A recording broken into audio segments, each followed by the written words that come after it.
Hello everyone, welcome to शिक्षा site. इस video में हम लोग लेसन प्लान देखेंगे और ये सभी क्लासों के लिए बहुत इंपॉर्टेंट लेसन प्लान होगा क्योंकि ये एक ग्रामर का लेसन प्लान है।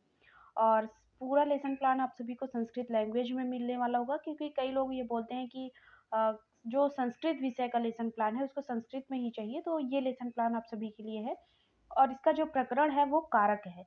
तो चलिए स्टार्ट करते हैं। अभी आप हमारे चैनल पर नए हैं तो प्लीज़ चैनल को सब्सक्राइब करें और अपने दोस्तों के साथ इसे शेयर करें। तो सबसे पहले हम लोग पाठ्य योजना डालते हैं। जो भी हमारे पाठ्य योजना का नंबर होगा उसको यहाँ पे हम लोग अपना लिखते हैं पाठ्य योजना नंबर। ठीक है। उसके बाद कक्षा, कालांशः, विषयः, दिनांकः और दिवसः और अवधि। तो जो भी हमारी ब्लैक बोर्ड एंट्री होती है उसको पाठ्य योजना संख्या के जस्ट नीचे आपको लिखना होता है। और ये कारक विषय पे है, तो ये सभी क्लासों के लिए आप 6 टू 10th के लिए आप इसको बना सकते हैं। मेन चीज़ आपको ये करना रहेगा कि जैसे आप जूनियर लेवल पे आप आगे बढ़ते जाएँगे, तो आपको जो सामान्य उद्देश्य और विशिष्ट उद्देश्य हैं उसको चेंज करना पड़ता है बस, और पूरा लेसन प्लान जो रहेगा वो सेम रहेगा। तो 6, 7th, 8th और 9th और 10th के लिए आप ये बना सकते हैं।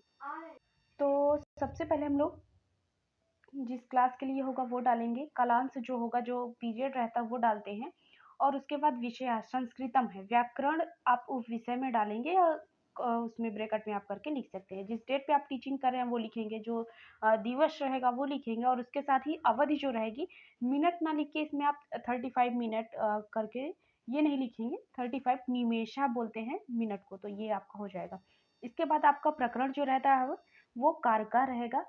और लेसन प्लान की आपकी फर्स्ट हेडिंग होती है सामान्य उद्देश्य यानी।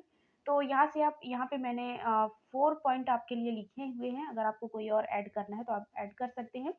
सामान्य उद्देश्य आपके सब्जेक्ट से रिलेटेड होगा कि संस्कृत विषय और व्याकरण आप क्यों पढ़ा रहे हैं या इस पर टीचिंग क्यों कर रहे हैं, ये आपको यहाँ पे लिखना होता है। तो आप इस हिसाब से देख के लिख सकते हैं, या आप कोई और ऐड करना चाहते हैं तो सब्जेक्ट से रिलेटेड आपको यहाँ पे लिखना होगा। एक एक पॉइंट को एक्सप्लेन करेंगे तो वीडियो भी लंबा बनेगा और एक बोरिंग वीडियो हो जाएगा, तो आप लोग इससे देख के आप लिख सकते हैं। इसके बाद सेकंड हेडिंग होती है विशिष्ट उद्देश्य यानी। विशिष्ट उद्देश्य आपके प्रकरण से रिलेटेड होगी क्योंकि आपका प्रकरण यहाँ पे कारक है। तो आपको ये बताना है विशिष्ट विशिष्ट उद्देश्य में कि आप कारक टॉपिक का चुनाव क्यों किए हैं या कारक टॉपिक पे आप टीचिंग क्यों कर रहे हैं। तो इसमें आप लिख सकते हैं कि ये सर्वे छात्रा कारक विषय जानन्ति, ऐसे करके आप लिख देंगे। और छात्रा नवीन शब्दानाम ज्ञान प्रदानम, ऐसे करके। और इसमें अब मैंने 4 पॉइंट लिखे हुए हैं, आपको कोई और ऐड कर सकते हैं, लेकिन अगर आप इतना ही लिखेंगे वो भी आपके लिए सफिशिएंट होगा। और अगले जो हेडिंग है वो सहायक सामग्रियाँ या सहायक सामग्री। टीचिंग करते टाइम आप जो भी टीचिंग एड्स या black board, ruler black board होता है वो लेके जा रहे हैं, या टीएलएम आप लेके जा रहे हैं, डस्टर और जो भी आप लेके जाएंगे जैसे चॉक हो गया और जो भी, तो उसको आपको यहाँ पे लिखना होता है। और ध्यान ये रहे आपको संस्कृत में लिखना होगा क्योंकि इंग्लिश का जब आप लेसन प्लान बनाएंगे तो उसको इंग्लिश में लिखते हैं, तो इसी हिसाब से आपको लिखना होगा। अगली हेडिंग है पूर्व ज्ञानम। तो पूर्व ज्ञानम में आप लिखेंगे सर्वे छात्राया व्याकरणम विषय सामान्यतः जानन्ति।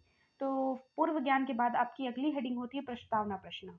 तो प्रस्तावना प्रश्न की ध्यान बात आपको ये देना है यहाँ पे कि प्रस्तावना प्रश्न ही कोई आपको क्रिटिसाइज करने आ रहा है, या जब भी आप लेसन प्लान अपने टीचर्स के सामने चेक करवाने के लिए लेके जाते हैं, क्योंकि टीचिंग करने के पहले आपको अपने टीचर से वो लेसन प्लान चेक करवाना पड़ता है।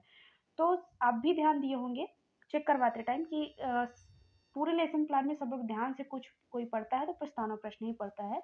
तो प्रस्तावना प्रश्न आपका सही होना चाहिए।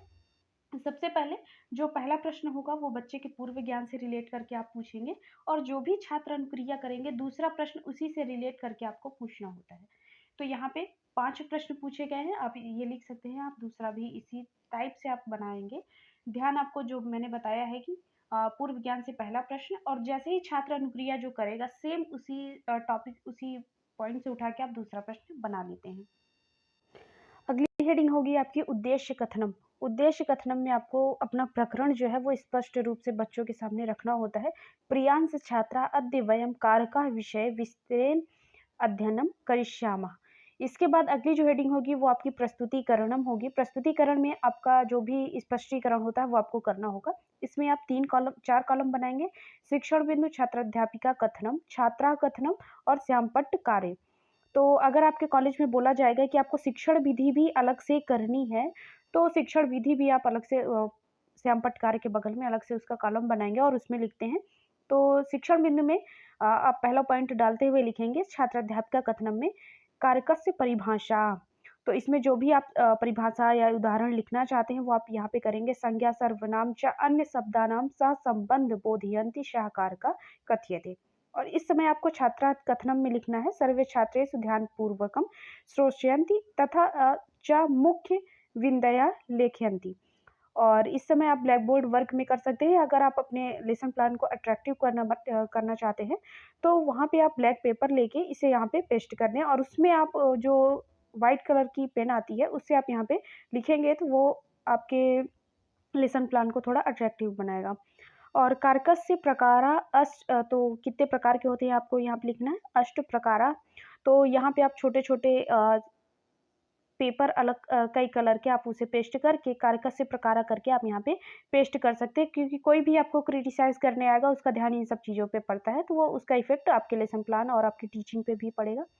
और कारकस्य चिह्ना विभाजनम अगला पॉइंट करके आप यहाँ पे लिख सकते हैं। उसके जो भी उदाहरण होंगे, वो आप यहाँ पे करेंगे और फिर इसके बाद आपकी जो अगली हेडिंग होगी, इसमें आप लिखेंगे शिक्षण विद्या में बोध प्रश्न, क्योंकि जब भी आपका एक स्पष्टीकरण समाप्त होता है, उसके बाद आपको 2 से 3 बोधात्मक प्रश्न पूछने होते हैं। तो पहला आपका प्रश्न होगा कारकस्य परिभाषा वदतु। तो बच्चों से आप पूछेंगे कि कारक की परिभाषा क्या है, जो भी बच्चे अनुक्रिया करेंगे। दूसरा प्रश्न आप अपने स्पष्टीकरण से पूछ सकते हैं कारकस्य कति प्रकाराः सन्ति, तो जितना बताएँगे अष्ट प्रकारा। और तीसरा आप करेंगे कर्म कारकस्य कारक चिन्ह का, तो जो भी को हो जाएगा, और अपादान कारकस्य कारक चिन्ह का, तो अपादान से हो जाता है से अलग की स्थिति में। और अगली आपकी हेडिंग होगी मूल्यांकन प्रश्न। तो मूल्यांकन प्रश्न बनाते समय आप ध्यान ये देंगे कि आपको आपने स्पष्टीकरण या कोई भी प्रश्न पूछा तो उसके आंसर अपने लेसन प्लान में लिखे हैं, लेकिन मूल्यांकन प्रश्न करते समय उसके आंसर आपको अपने लेसन प्लान में नहीं लिखना है। 4 से 5 आप यहाँ पे प्रश्न पूछ सकते हैं, या फिल इन द ब्लैंक्स हो गया, मैच द फॉलोइंग वर्ड हो गया, ये सब आप यहाँ पे कर लेंगे। अगली हेडिंग है आपकी गृह कार्यम।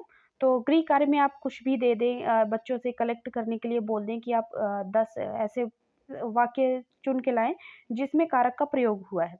या यहाँ पे कारकम परिभाषा कृत्या तस्य प्रकारा वर्णयम कुर्वन्ति, ये आप यहाँ पे कर सकते हैं, या फिल इन द ब्लैंक्स कर दें कि इसमें क्या भरा जाएगा। इस टाइप से आप ये गृह कार्य में कर सकते हैं।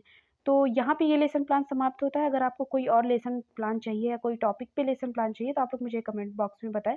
मेरा पूरा प्रयास रहेगा कि आपके लिए वो लेसन प्लान हम अपने चैनल पर उपलब्ध कराएँ।